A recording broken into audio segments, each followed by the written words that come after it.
सामान खरीदने के लिए आने वाली कमसिन लड़की के साथ दस्तराजी। लड़की के घर वालों ने मार मार कर दुकानदार का कर दिया कत्ल। मोहतरम नाजरीन आदाब, जी टुडे न्यूज में आप सभी का खैर मकदम है। कमसिन लड़की के साथ दस्तराजी करने वाले एक शख्स को मुतासरा के घर वालों और मुकामी अवाम ने मार मार कर कत्ल कर दिया। यह वाकया निजामाबाद जिले के रंजल मंडल के वीरना गुट्टा तांडे में पेश आया। लड़की से दस्तराजी के बाद लड़की के घर वालों और मुकामी अफराद ने उस शख्स पर हमला किया, जिससे वो शदीद जख्मी हो गया और इलाज के दौरान वो जख्मों से जाबर न हो सका। इस वाक़े के बाद गांव में कशीदगी पैदा हो गई। मुकामी जराये के मुताबिक वीरना गुट्टा तांडे का रहने वाला रेड्डी नायक गांव में किराने की दुकान चलाता था। जुमेरात की शाम उसने एक नाबालिग लड़की के साथ बदसलूकी की, जो दुकान में खरीदी के लिए आई थी, जिस पर लड़की ने दुकानदार की हरकत से अपने खानदान वालों को वाकिफ करवाया। इस वाक़े पर बरहम लड़की के घर वालों और कुछ मुकामी अफराद ने रेड्डी नायक को बुरी तरह मारा। बाद में मुतासरा लड़की के घर वालों ने रंजल पुलिस स्टेशन में शिकायत दर्ज कराई। रेड्डी नायक को शदीद जख्मी हालत में हॉस्पिटल ले जाया गया, जहां आज सुबह इलाज के दौरान उसकी मौत वाक़ हो गई। इस वाक़े के बाद तांडे में कशीदा हालात पैदा हो गए। पुलिस ने बोधन रूरल सीआई विजय बाबू की क़ियादत में इलाके में सिक्योरिटी के इंतजाम किए और मुमकिना नाखुशगवार सूरत हाल से बचने के लिए चंद अफराद को हिरासत में ले लिया।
टक्कर आई पापा मामे को మొన్న ఆమెనే చచ్చిపోతుండే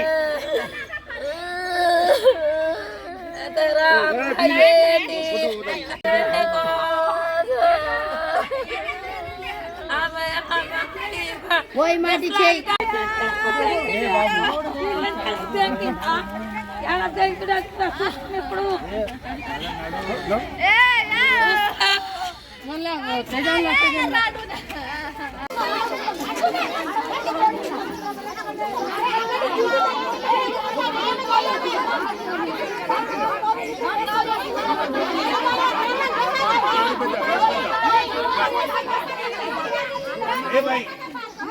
भाई आदमी जाओ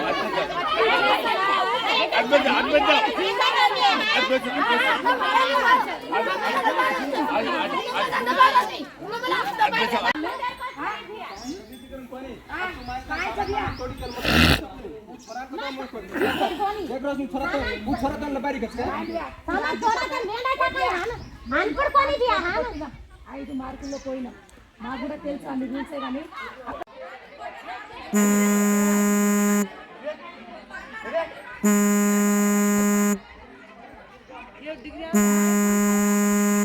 నేను ఆడదాకా నేను నడవలేను, చెప్పింది చూసింది చెప్తా. ఇగో ఈడ ముందు మా ఆయన ఈడికెళ్ళి ఏమో గల్లా బట్టి ఏమో గుంజుకొచ్చిండ్రు, ఇద్దరు గుంజుకొచ్చి ఈడ కొట్టిండ్రు. ఈడ కొట్టి మళ్ళా ఆడ ఒకటి దెబ్బ కొట్టిండు. ఆడికెళ్ళి గుంజుకొని వెళ్ళండి తీసుకుపోతే నేను ఏడ నడుస్తా, నేను నడవరాకొచ్చింది. నేను ఈడ కూర్చుంటే నా కాలుతోని తన్నేసి గుంజుకపోయిండ్రు. నాకు ఆయన గుంజుకపోతే నేను నిన్న ఏడుస్తున్నా. ఆడ రోడ్డు మీద ఏమో కొడుతుండ్రు. అది గడ్డపారతోని అని మొత్తం కొడుతుండ్రు. ఆడవాళ్ళు మోగోళ్ళు అందరు కొడుతుండ్రు. ఏం చేస్తుండ్రు సార్?